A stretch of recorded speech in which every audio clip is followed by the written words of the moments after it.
kita kenali apa itu contraction yang sebenar, contraction yang sebenarnya dan contraction palsu.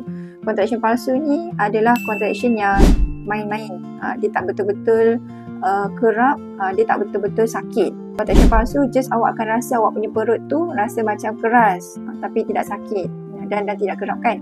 Betul-betul contraction yang sampai merangsang bukaan pintu rahim tu daripada 0 cm, 1 cm, 2 cm, 4 cm sampailah 10 cm baru baby boleh keluar. Dia kena contraction yang makin kerap. Contraction tu awak akan rasa perut tu daripada atas ke bawah, kanan kiri, kadang dia tarik sampai ke belakang, awak rasa macam keras disertai dengan sakit.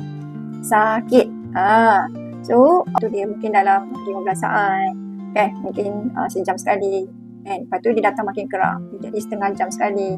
Lepas tu lebih lama dia punya sakit tu, kekerapan lebih kerap dan sakit itu lebih lama. Kenal yang itu dulu, itu baru contraction yang betul yang kita bakal melahirkan kan. So yang penting bagi awak adalah kena kenal pasti betul-betul contraction tu, dan juga awak kena tahulah gejala yang awak kena pergi hospital dengan cepat. Contoh baby kurang gerak, kalau ada pecah air ketuban kan. So yang tu awak kena pergi hospital dengan cepat. Tapi kalau tak ada pecah air ketuban, baby gerak okey, awak boleh tunggu contraction tu makin gerak. Okay, semoga dapat sesuatu dan dimudahkan urusan awak.